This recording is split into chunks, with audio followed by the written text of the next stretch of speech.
Nicole Shember, Theodore Lee Davis III.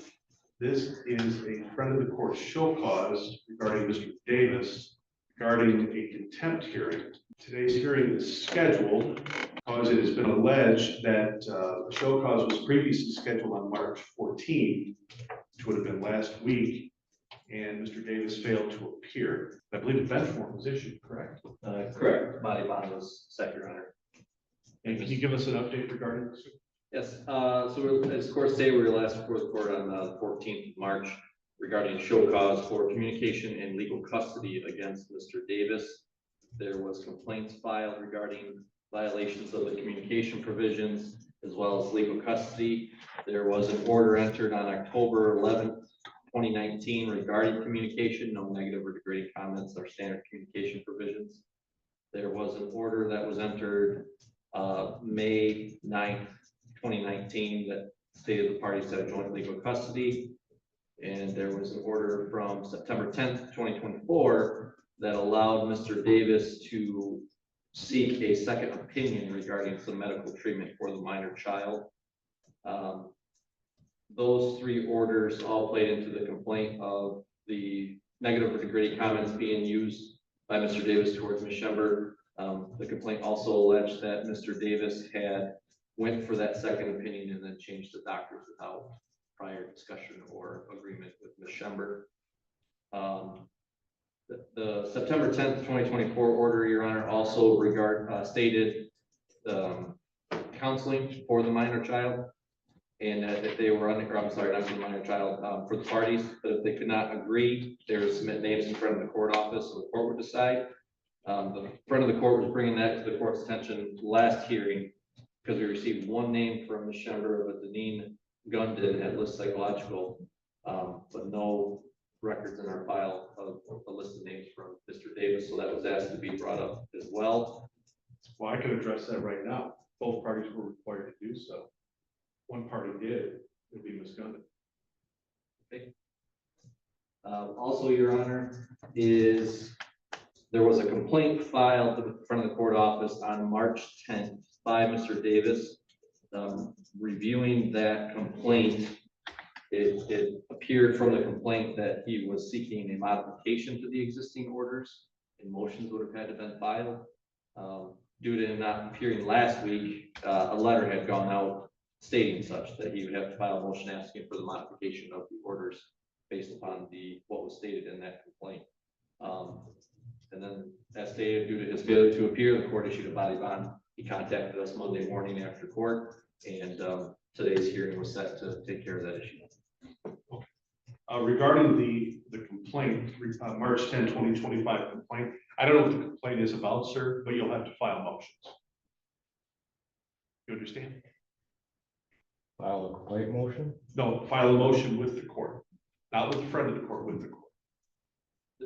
The complaint we filed in front of the court office on March 10th was asking for modification of the existing orders, which motions need to be filed to have court orders modified. I also was complaining about her comments towards me too as well. So that was also for the hearing that day, which you failed to appear. So that's why we're here for today. Okay. Both parties, please raise your right hand. Do you solemnly swear or affirm that the testimony you're about to give in this case is the truth, the whole truth, nothing but the truth, so help you God? Yes. All right, Mr. Davis, why were you here last Friday? Please stand when you address. I have a speech if you don't mind. It addresses about. You have what? A speech written up. If you Oh, don't mind. It addresses everything when it comes to the doctors, when it comes to. well, I just want your explanations why you were not here last Friday. Because they sent to an old address and they sent to an old address, and I did talk to front of court about privacy of address. During that time, did call CPS on me. Okay, well, time out. You said it was sent to an old address. What was the house number that it was sent to? 64 for Austin. Okay, you didn't have to get the full address. I just wanted the house number. But that's not your address? I just recently moved. Okay, and you let the friend of the court know of your address change, correct? During all this, happened simultaneously. Mr. Davis called our office and updated his address verbally and was informed by myself as well as other staff that that needed to be provided in writing before it could be changed. And that was not done until recently after the hearing last week. That's your fault, sir. Under circumstances, I'm just tired of being harassed by. I'm not talking about that. I'm talking about the address. So, friend of the court, just a moment, sir. Friend of the court is going to send any notice, or the court's even going to send any notice to your last known address. Previous court orders are in the file that any change of address or employment, any contact information, you must file with the friend of the court, and it must be in writing. And you didn't do that, did you? Not later on, a couple days after. A couple days after the note, yeah, after the hearing. Okay, this is a show cause though, correct? It was last week, correct? Yes, yes. Okay. But not show cause for failure to appear. No, it was show cause for alleged violation of the communication legal custody provisions. And due to a show cause failing to appear that the warrant had issued. Okay. Well, court's going to recall the bench warrant. You may be seated, sir. Ms. Shember, what is the issue regarding the alleged negative communication? Please stand when you address it. For the last, I want to say couple of years or even further back, he's been using the Accuses to harass me. Recently, since I got married, the last 2 years, he's been harassing my husband over Accuses and using a negative and degrading manner. Any chance he gets, it'll always start off talking about Titan, or I'm sorry, I used her name, start off talking about our daughter, and then it quickly escalates into him harassing me. I provided with some of the very degrading messages he has sent. And since receiving, or since knowing about this court hearing, he has sent 3 additional very degrading messages. What do you alleging he stated? My husband's older than I am, and he has said, "Have fun wiping your husband's ass Oh, in yes, I diapers," recall that. Yep, I do recall that. I did read that. and talking about changing his diapers and just Right. very, very degrading things. Okay, what about the issues regarding a medical doctor? So we were here, I believe, last year, or maybe it was earlier this year, regarding some medical concerns for our daughter. Well, And the court ordered that he can seek a second opinion, yes. So but he it's alleged that he changed the went, doctor without your, yep, and he laughed about it, and I provided to the front of court. what, did he change the doctor? Yep, he changed her doctor to his doctor, the one that he got a second opinion from, and he messaged me later on after I found out about this, and he said, So you weren't notified of that? Yes, my doctor or her doctor let me know when I called them. After it was done, Yes. not before? Yeah, it was after it was done. Okay, And I got messages from Ted or Mr. Davis through Accuses. It looks like your doctor dropped her as a patient and then sent laughing emojis. But that's not at all what happened. It was that when he switched doctors, he switched to his doctor as her primary care physician. okay, I got it. You may be seated. Sir, how do you respond first regarding the alleged negative communication? Well, from the letters I sent to the court, or to what she says, we just don't get along through this past 6-7 years. But So do you acknowledge that you sent those messages? do I even send, actually, you like to send some messages? I send them all. No, please hear my question. Did you send messages to Ms. Shember negatively regarding her marriage to another individual Yes. and the diapers and all that? Yes. Okay, because I read them. Yes. So one asks, how is that in the best interest of the child? It's not.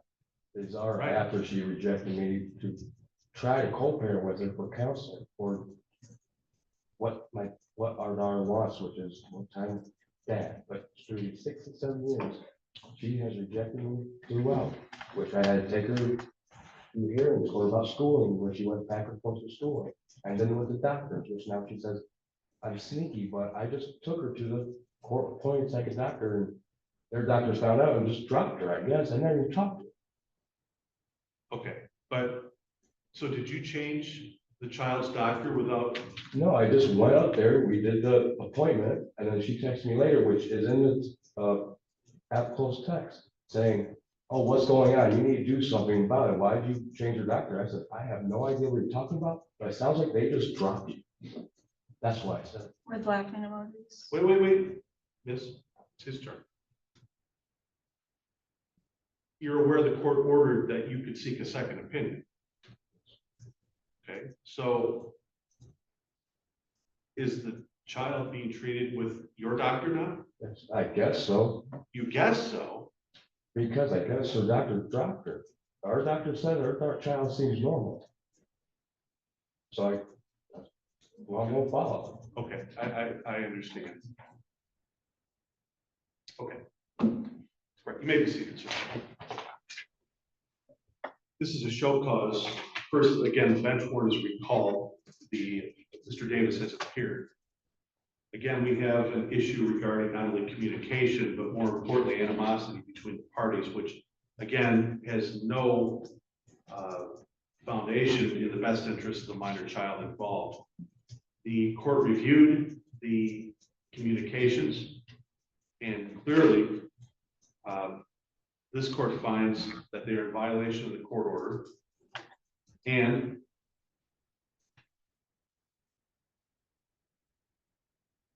this is a dispute, and I actually find that father acted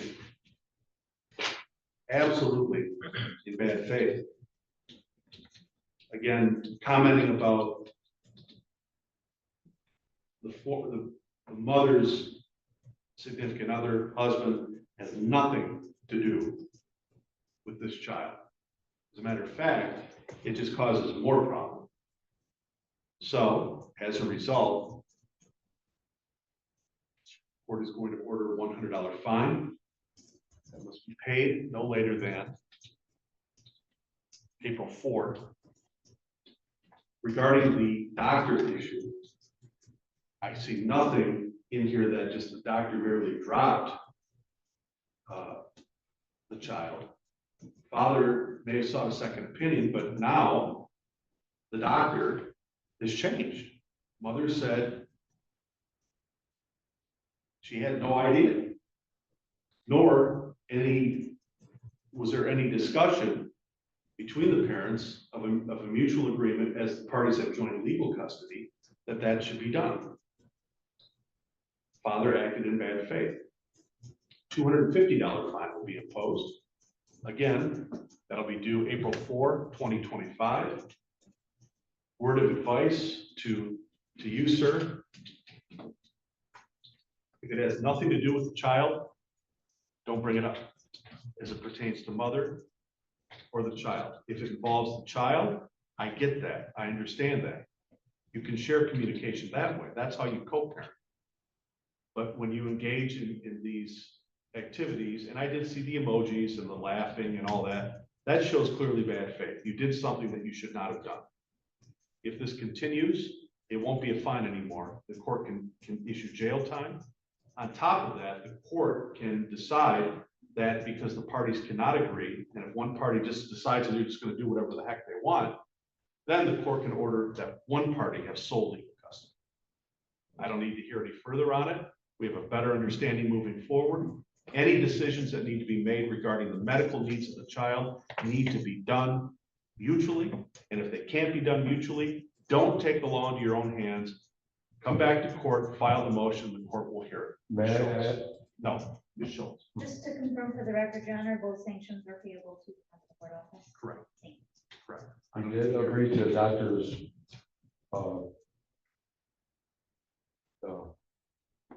to what to do with we did agree that we'll just help her through what she's going through. That's what we agreed on. Right, but All there I was did was no agreement regarding changing the doctor. I didn't do that though. I just went to. I find based upon the evidence that you did. I don't agree with you, sir. Yeah. Right.